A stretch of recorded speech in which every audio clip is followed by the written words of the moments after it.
When undergraduates first look at ciliates in the microscope, I always hear, "Ooh!" And you know that they've actually focused on them. They're great because they're large cells. They're easy to actually look inside and see what's going on. I like the quote from Yogi Berra, you can see a lot just by looking. They are a complex organism all wrapped up in a single cell. And they're really quite beautiful, I think. This is a good time for me to introduce my lab mascot, Ted Tetrahymena here. They have all these cilia, which allows them to swim around, which is really cool. Historically, it's been very clear that major discoveries have been made in ciliates. Certainly the self-splicing RNA of Tom Cech and histone modifications, telomerase. They've already really shown their worth. So, sorry Ted, I have to turn you inside out. But, so what's cool about ciliates, even though they're single cell organisms, is they've actually taken the two essential functions of chromosomes, those necessary for regulated gene expression and those necessary for propagating the genome to the next generation. They separated that into two functionally different nuclei. Researchers have been able to use that to ask what is the difference between a genome that needs to be propagated versus those that need to express the gene. My graduate advisor, David Alice, was using Tetrahymena thermophila in the lab to discover modifications on histone proteins that the DNA wraps around. And these modifications alter the ability of genes to be turned on or off for transcription. This was fascinating to me that you could use a single-celled organism to understand this very complex question. I really like ciliates' genetic organization. And then if you mate the cells, the amount of genome gymnastics that they go through is just insane. Roughly 250,000 DNA pieces across the genome in Oxytricha have to be extracted and properly assembled to produce their functional chromosomes. And so this process in Oxytricha is akin to a process of cancer transformation in some cells run backwards.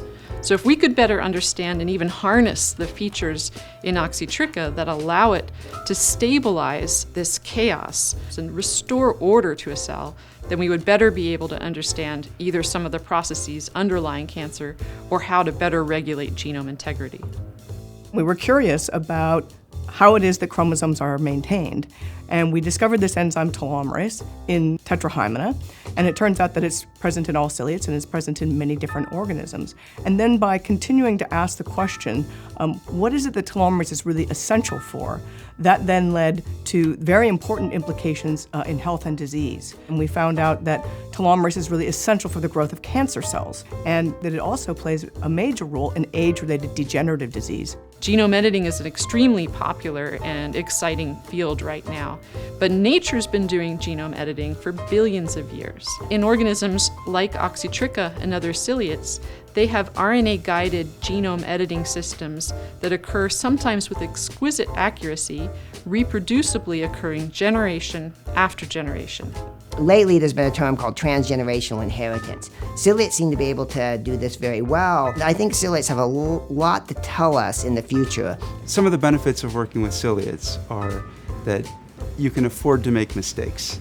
With a single-celled organism, you can come in every day and design your experiments and carry them out. It's relatively inexpensive to do this. So you're doing experiments on the order of weeks rather than months or years. And getting that kind of a relatively rapid answer is very satisfying, especially to students to kind of suck them in.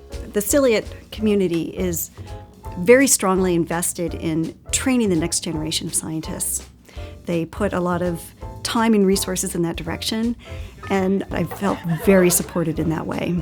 4 of us published a paper in PNAS with 2 undergraduates, and it was a terrific finding. It was great fun. And as I say, that little chromosome ended up being a vehicle for genetic engineering in Tetrahymena.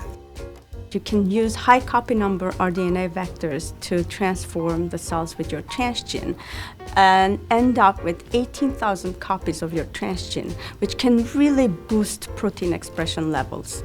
We have been successful in producing ion channels with Tetrahymena that have never been produced in any other system.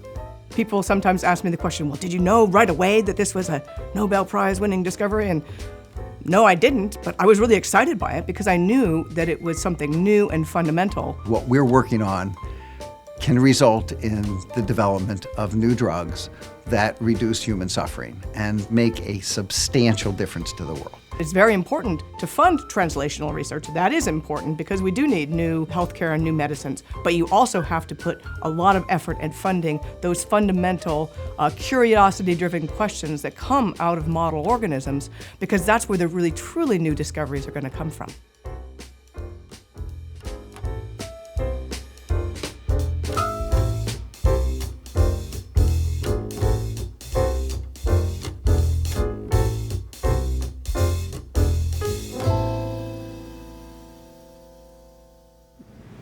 Okay, you look over here like, oh gosh, they're making me do this.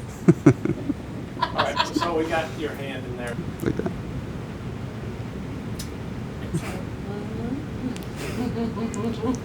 Excellent.